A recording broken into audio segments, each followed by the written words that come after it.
Sa puntong tumakausap po natin sa linyang telepono, si Director Minda Morante ng OCD Region 7. Magandang hapon po, Director Morante. Magandang hapon naman, Jiki.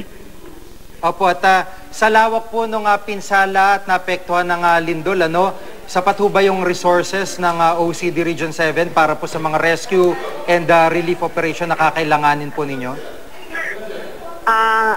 Sa ngayon, meron tayong emergency na sinasagawa sa Regional Disaster Risk Reduction and Management Council para matugunan yung pangangailangan ng especially ng Bohol. At although nag-state of calamity na sila, pero malinaw yung pangangailangan nila ngayon based on the damage and the needs assessment na isinigawa ng probinsya. Kailangan nila ng mga ready-to-eat food, kailangan nila ng tubig, kailangan nila ng mga search and rescue. At sinasabi nila na this is the medium size na mga rescuer. Ibig sabihin, may mga kumplito ng gamit. At ito yun isa sa mga pinag-uusapan namin dito nung paano natin natulungan yung Bohol. Dahil sa 4 na probinsya ng Central Visayas, ito yung matinding naka-experience talaga. No? And sana yung mga gustong tumulong, merong activated naman yung kanilang operation center. Meron silang tarsier ngayon. At ito yung pinaka-nerve center ng operations nila, and the governor is on top of the situation. Now, bukas, inaalam din namin yung mga available resources ng DSWD at kung kailangang bumili doon or nandito, meron silang kakayanan na masuportahan ang Bohol province. At on the part of OCD, magdi-deploy din tayo ng mga responders, and we are supporting these responders na manggagaling din sa iba't ibang lugar dahil marami na tayo na monitor na they are coordinating with us kung paano rin sila makarating ng Bohol. Opo. Director, ilan ho ba nga pinag-uusapan natin na naapektuhan nitong lindol? Mga ilang pong residente ng Bohol, Cebu at ibang mga lugar? Meron ho ba kayong data doon? Gigi, kasi ganito yan. Pag sinabi mo earthquake, wala namang na-spare doon, di ba?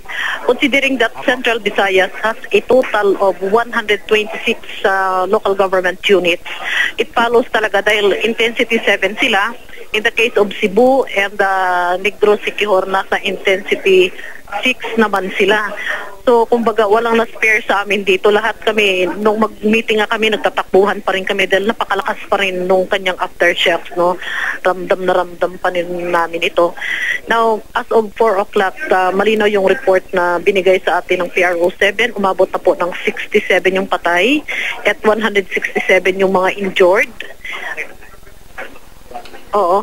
And then, pinakamaraming pinanggalingan ng mga namatay, ng mga nasawi at mga injured ay Bohol pa rin. Opo. Yung pong pinakamaraming nasawi sa Bohol, ano pong bayan specifically? Meron ho ba kayong impormasyon tungkol doon? Yung mga bayan kasi, iba-iba yung problema nila eh. Merong na-isolate, merong parang sinasabi na trap, no? So gusto natin makita yung bigger picture ng Bohol. At kung basihan natin itong mga reports na to, merong mga 6 na mga munisipyo talaga yung talagang kumbaga in-need talaga sila, no?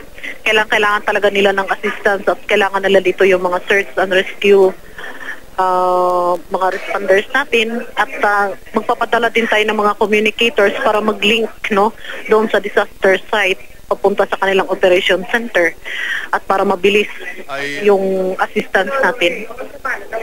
Opo. Director, meron po kayong pangalan ng mga bayan na binabanggit nyo na talagang kumbaga parang priority areas para sa search, rescue and relief operation sa Bohol po? Tinitext kasi sa atin ito. Yung maalala ko lang nito ay like di Maribuhok, doon, Bilya, Sagbayan, Tumaluay na ito, no?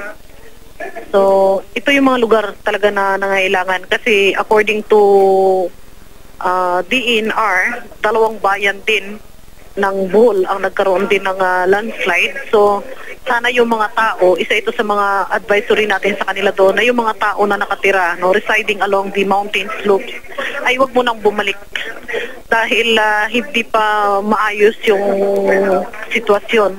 at nandyan pa rin yung aftershocks actually. So huwag muna silang bumalik kumari doon lang sila muna sa kanilang mga evacuation center kung saan sila safe. Opo, siguro ma'am, panguling pananalita po para po sa nais mga tumulong. Ano pong panawagan niyo po para sa kanila? Pinakamahalaga pa rin yung pagkain, no? Ready to eat food at saka yung tubig. Kailangan nila yung tubig. So ito yung mga dalawang pangangailangan nila. At of course, i-met naman natin ng mga search and rescue group na papadala doon sa area. At stress debriefer, kailangan din namin yan dahil ang mga tao takot na takot pa rin.